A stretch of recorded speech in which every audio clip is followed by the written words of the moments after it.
Hello, I'm Anika from Made to Sew. In this tutorial I'm going to be working with facings. I know I filmed a facing video recently, but that was specifically looking at the V-neck facing. And I wanted to film something else where I could share with you tips and techniques for attaching a facing and sewing over the top of a zipper at the back, making sure that you had a professional finish.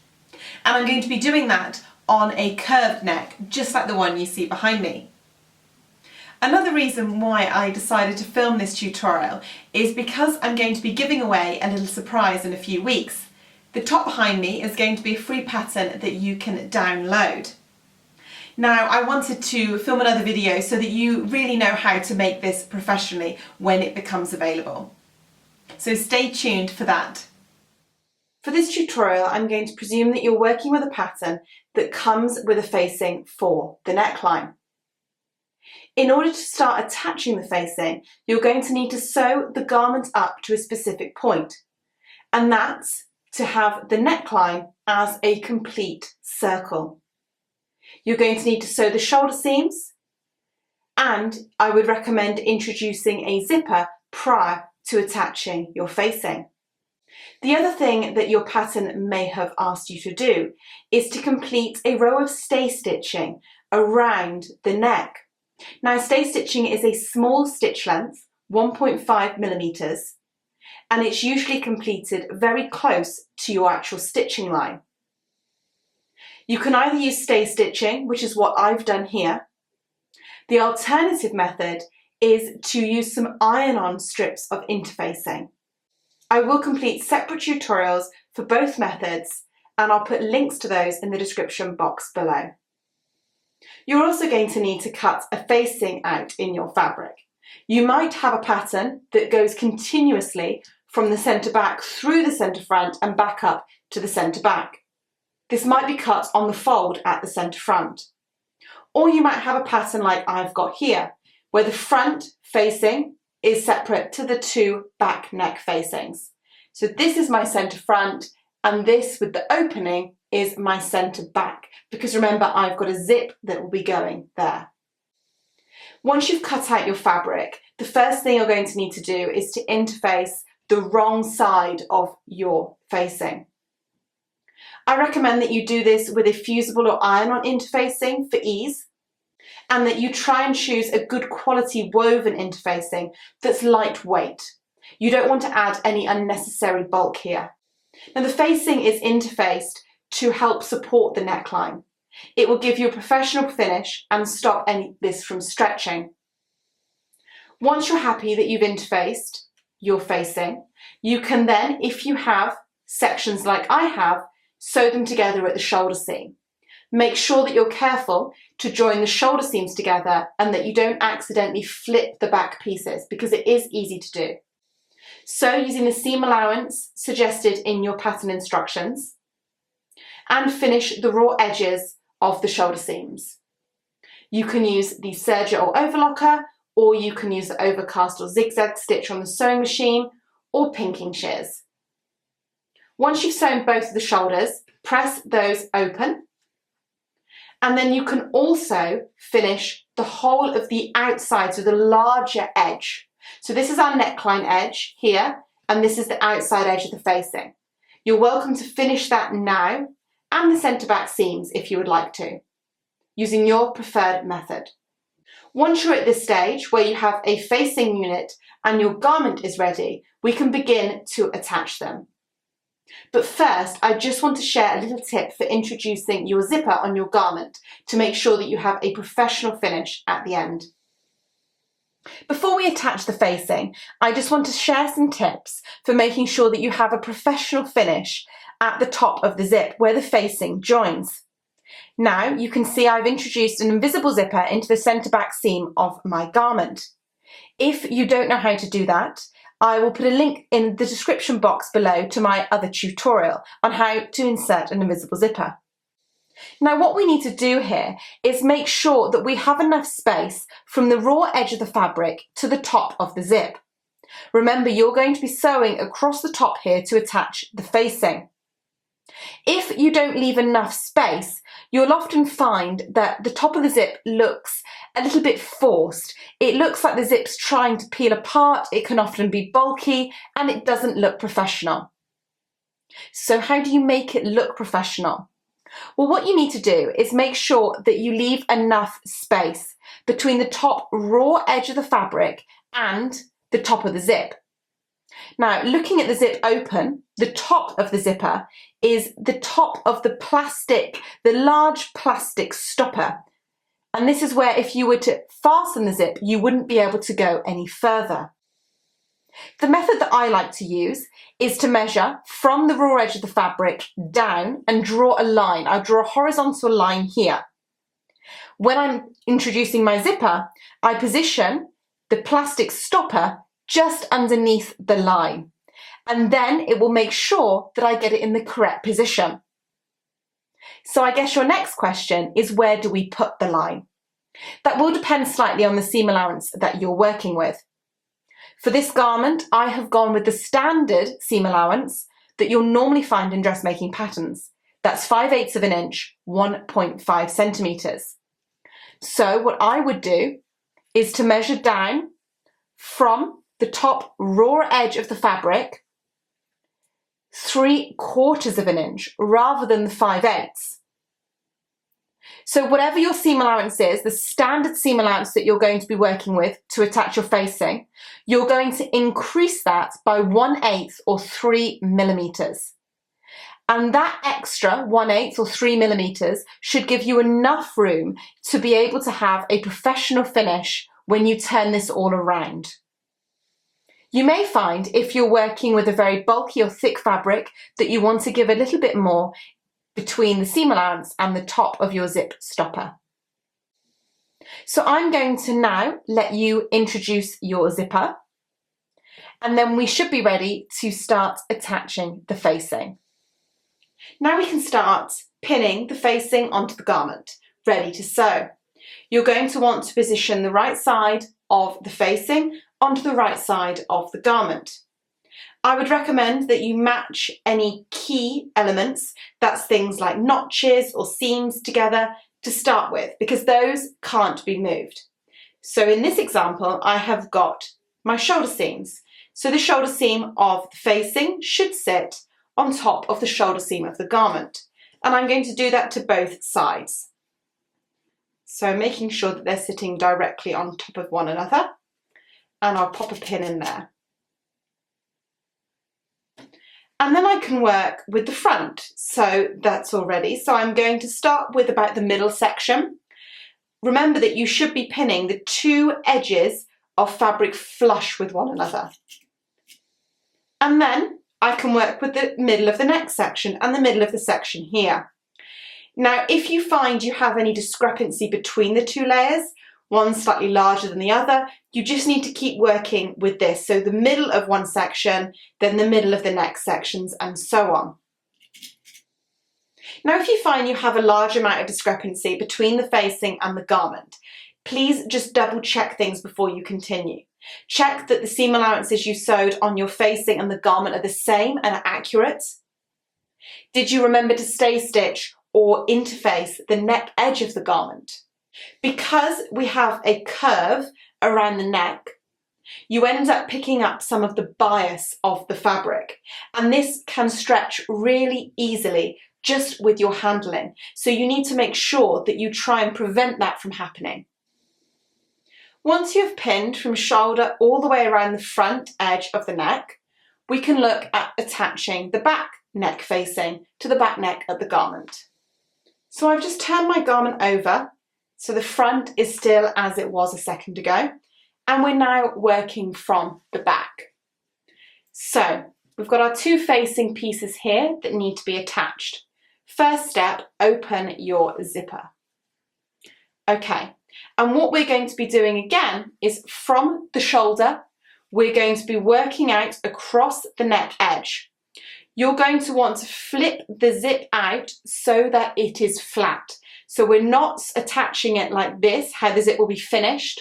We're going to flip that out so we've got the centre back seam or edge of the fabric there. And the facing is going to go straight down, and we're going to match the centre back of the facing to the centre back of the garment, just like so. And you can pop a pin down that length there as well if you want to. And then, just like with the front, you would work middle to middle, matching the edges of the back neck facing, just like so. Let me show you the other side as well. So the zip flips out so that you can see the back edge of your fabric, pick up the facing, back of the facing or centre back edge of the facing, sits on top of that. Again, we can pop a pin in there if we want to. And then we've got the shoulders in place. So we're just matching the edges of the back neck, and we'll pick middle to middle and middle to middle, and you can use as many pins as you want to. Now we're going to go to the sewing machine now, and I'm going to share with you how to actually sew this on. If you're working with a difficult fabric, something that's slippy or has a lot of movement, you're more than welcome to baste or tack this first by hand.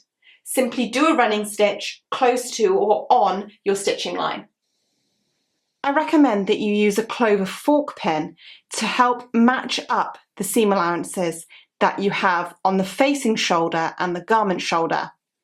To use one of these pins, you need to first remove the normal pin and aim to match up the two seam allowances by eye. So you need to do this manually first. Then you can take the clover fork pin. You're going to position the curved bit always on top, so you must sew over it on top like this. You're going to put the legs either side of the seam you're trying to match with the point of the pin out towards the raw edge of your seam allowance, just like so. The final step is to check that you still have a match, and if you can see that, I don't have a match, so I'm going to need to redo it. You would continually do it until you had a perfect match. Make sure that you position the pin whereabouts you're going to be sewing. There's no point in putting the pin too far forward or too far back. You need to make sure you're going to be sewing over it so that it does the job it's supposed to do. And there we have it, that's perfect. Hopefully you can see that we're starting from the centre back edge. This is the zip here. You're going to start with a back stitch and forward stitch to secure, and then we're going to work our way forwards using a standard 2.5mm stitch length and following the seam allowance of your project. I'm using the guides on my sewing machine here to follow my seam allowance of 5/8 of an inch, 1.5 centimetres. Now, if you're worried about the accuracy of sewing around the curves and sewing over the top of the zip, then you'd be more than welcome to actually draw your seam allowance, or your stitching line, should I say, on with a removable pen or chalk. Now, as we near our shoulder seam, we want the shoulder seam of the facing and of the garment to be open, and we're just going to take it slowly over the clover fork pin. If you worry that the seam allowance gets caught up and is being pushed the wrong way, simply lift the presser foot, try not to move your fabric, push the seam allowance underneath the presser foot and lower the presser foot again. And you're just going to keep working your way around, checking again with my hands that I haven't got any lumps or bumps under there, and removing the pins as I go. And you're going to complete this all the way until the opposite centre back. Now, as I'm nearing the end or the centre back of the other side, what I like to do is to make sure that I stitch over the zip at exactly the same point as I did when I started. So I often pick the centre back from the beginning, so I grab the opposite side of the zip or of the garment, and I position it right next to the side that I'm about to sew, making sure that the raw edges are matching, so that as I'm sewing along, I can make sure that it's exactly the same as it would have been on the original side. And I'm going to keep sewing, following my seam allowance on the edge here.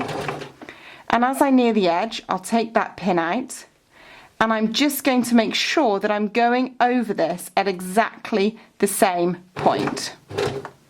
And I'll backstitch once I've passed over that. Just like so.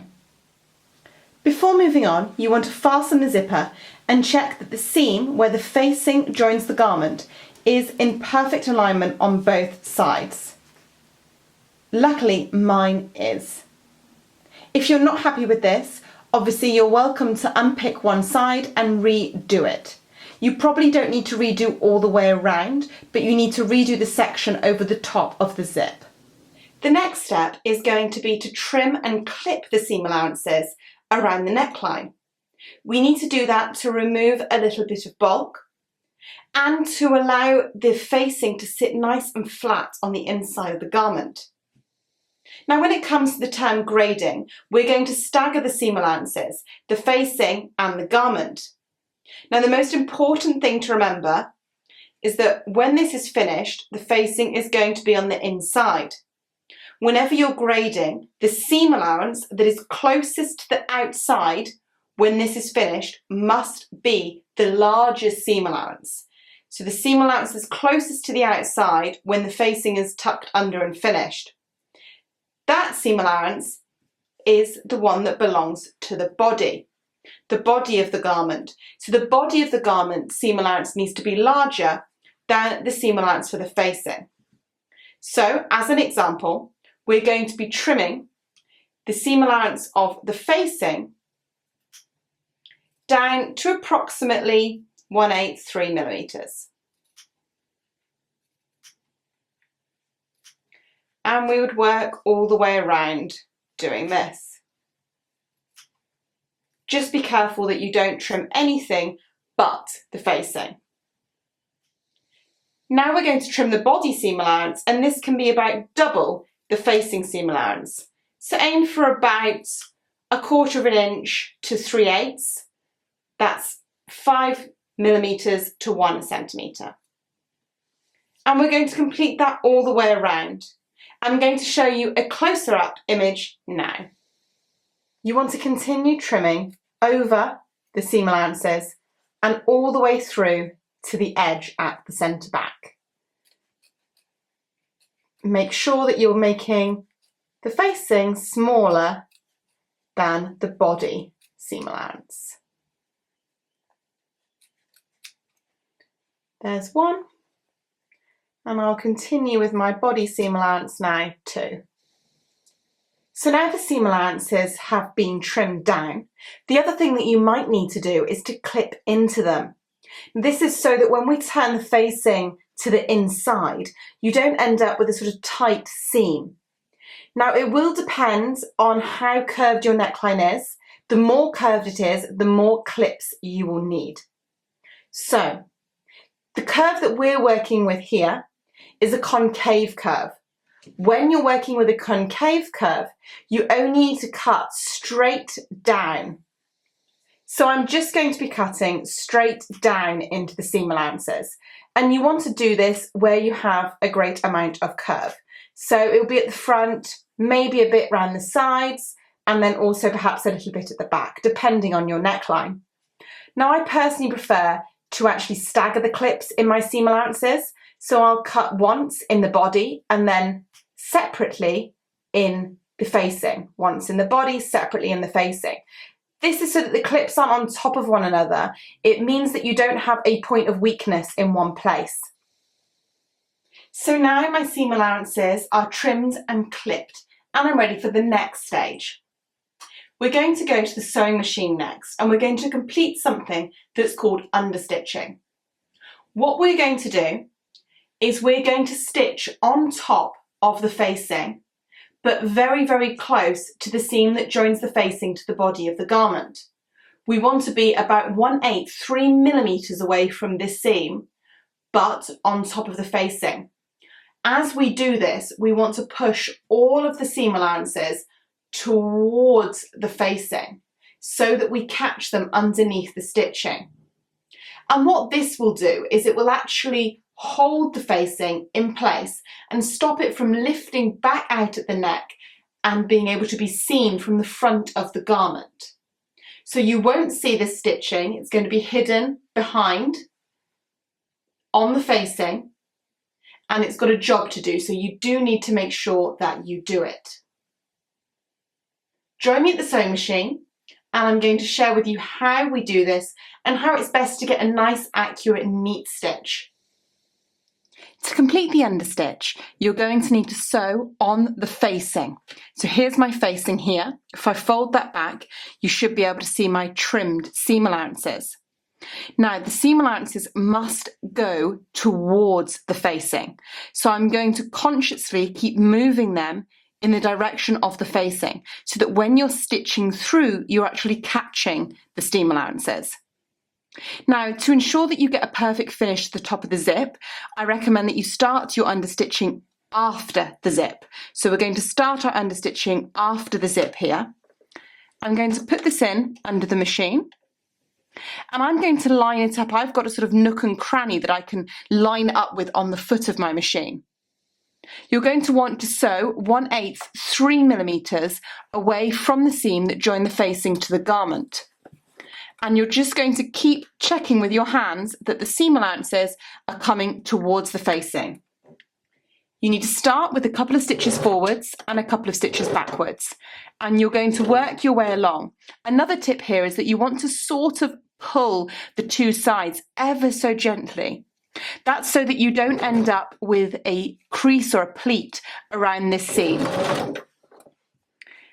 And just keep working your way along. Hopefully you can see that I'm using a tiny little edge on the inside of my foot to line up the seam that joins the garment to the facing. I know that if I line it up with the edge of the foot here, that I will automatically be sewing 1/8 3mm away. And it means I can get a perfect finish, an accurate finish, all the way around with my understitching. Now, I realise that you might not have a foot like this. Have a little look and see what you've got with the accessories that came with your machine.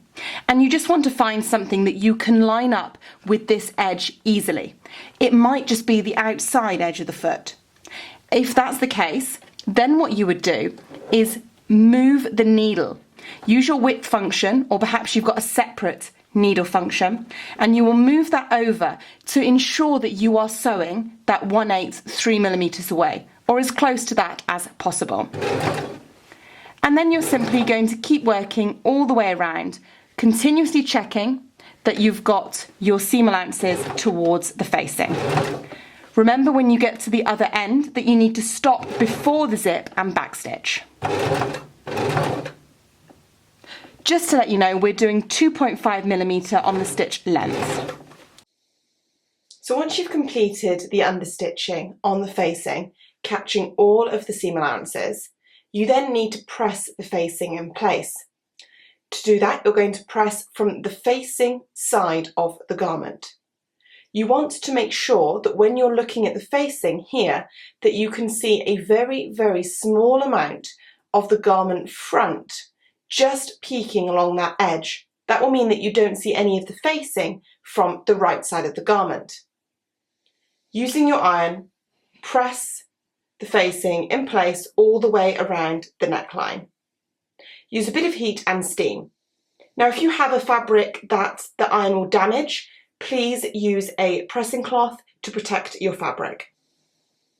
So now that you have pressed the whole of the facing to the inside, we've got one final thing that needs to be finished, and that's these centre back seams here. So when it comes to the centre back seam, you have a method that you can hand sew or that you can machine sew, and I'm going to share both methods with you. Let's firstly look at what we would do to hand sew. Well, if you wanted to hand sew this, all you would need to do is make sure down the centre back edge that you turn over the seam allowance. The zip will want to sit like this anyway, but you need to turn over the seam allowance for the top of the facing. You're then going to fold this back down. So the facing is going to be folded on top of the zip tape, and you'll end up with the fold line. You should have the edge of the facing there. and you can pin this in place. Now, depending on the thickness of your fabric, you may find that you need to trim or grade some of the seam allowances in there, but otherwise, if you've got a lightweight fabric, it should be absolutely fine. Now, the other thing to check here is that you haven't got any extra facing. It should sit nicely the same size of the fabric from the shoulder to the centre back. Now, when it comes to completing this on the sewing machine, we're going to look at it with the right side of the fabric up. So I'm just going to turn this over so that you can see. So we've got the right side of the fabric up here. Here's the zip and the centre back seam. Now what we're going to do is fold the facing back on top of the zip, matching up the centre back edges, and we can pop a pin down this edge too. Okay, now what we're going to do here is to actually machine sew down about the centre of the zipper tape. Again, you need to make sure that you give the zip enough space. It does depend on the zip that you're working with and how big the zipper pull is, because that's what needs the space to slide up and down the zipper teeth. So just be aware of that. So we're going to stitch straight down here, and then we're going to trim this seam allowances, and we'll actually turn it around. Now, you're welcome to do this part, if you prefer to machine it, all in one when you attach the facing to the top of the neck. The only difficulty with that is that when you're completing the understitching, you might not be able to get quite as close, because you'll have to get as close to this sewn edge in here as possible. Join me at the sewing machine and I'll show you how to do this, and I'll also show you how to complete the hand stitching for the other side. So let's begin. I've taken my thread from the back of the fold there, and I've got a little knot there, and I've just pulled that all the way through to secure it. You can start as you would like. You just want to try and make it invisible. I'll trim this little tail off in a second.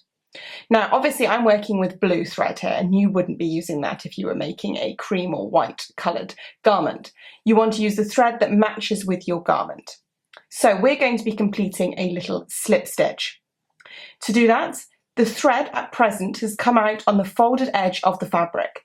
We're going to go directly across into the zipper tape, and we're going to go in the zipper tape along for approximately 1/4 inch, 5 millimeters, and back out on the edge of the fold, just like that. Now, the key to making this invisible is to make sure that when the thread comes out on that folded edge, that you do go directly opposite. So directly opposite the thread into the zipper tape, and quite close to the fold line. I'm going into the zipper tape as well, along and out again on the edge of the fold, just like so. Again, opposite and along, out again on the edge of the fold. And you want to keep the needle hidden until it comes out on the edge of that fold, so that you don't see anything other than a few little dimples. And you won't notice these in your thread. It's only because I'm using navy.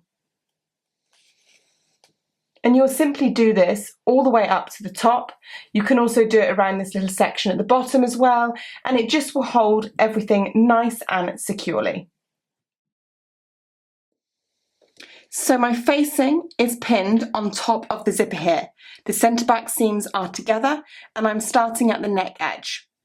As I mentioned, you're going to want to stitch about in the middle of the zipper tape. It does depend on the size of the zip that you're working with and how big the zipper pull is. For this example, I'm using an invisible zipper. My seam allowance is 5/8 of an inch, 1.5 centimetres, and I'm sewing in approximately 3/8, 1 centimetre from the edge of the fabric.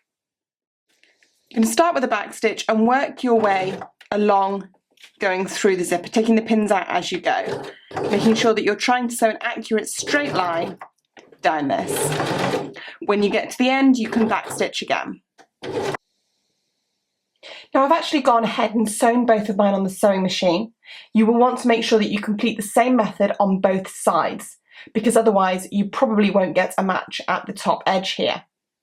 You want to check that you've got a match at the top edge, check that you've got a match at the bottom edge here, and also check that you're happy with how it's sewn down the zip. If you want to sew a little bit closer, you're more than welcome to do so. The final thing that you will need to do is to trim off the top corner. And this is the corner where you've got your stitching going across from the neck and the stitching coming down the zip. So you're trimming off very close to that sort of corner right angle, about a 1/16 to an 1/8, so 1.5 to 3 millimeters away. Once you've done that, you'll have created two new little right angles. So you need to trim those off as well. And depending on the fabric that you're working with, you might find that you need to grade the bulk from the two seam allowances. In that case, you would trim the side that's furthest away from the front of the garment, so that's the facing, and just trim that down so it's slightly smaller than the garment. Once you've done that, we can turn this around. Now, when turning it around, you want to try and position the zip in the place that it wants to go. So I've already folded my zip back, and I'm trying to hold that quite firmly at the top so that I can poke this out well. And you can use a point press here, or you can use a pair of scissors, but just be very, very careful. Once you're happy that you've got a match on the front, the final thing that you might want to do is to just sew your facing down on the bottom edge here. You can just do a small little slip stitch just to hold that in place. Now, the final thing you need to do is to catch the facing down onto any seam allowances. In the garment I'm working with, it's the shoulder seams. So I've got a pin there holding the facing directly on top of the garment shoulder seam. I'm just going to fold that back along the pin. And then I'm going to complete a little figure of 8 tack between the two layers to hold them in place.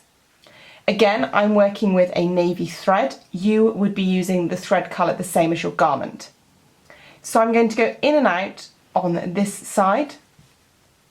And you can either have a knot to start, or like I'm going to do here, you can sew over yourself a couple of times to secure it.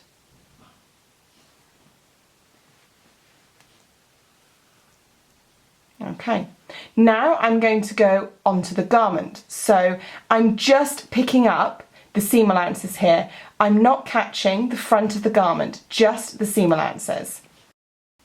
So in and out of the garment seam allowances, in and out of the facing seam allowances. Again, this is just the seam allowance. So you've basically got a bit of a crisscross stitch. And as I said, it's a figure of 8 tack. So you're moving the needle like you would draw the number 8. You only need to do it a few times to hold it securely in place. You can use a single or double thread when you do this. And finally, when you're happy with that, I would make my way back to the facing and either tie a knot or sew over myself again, and then neatly trim all of my threads. So it's up to you whether you want to add a hook and eye to the top of your fastening. If you'd like to know how to do that, please follow the link to my corresponding tutorial in the description box below. And there you have it, a perfect facing.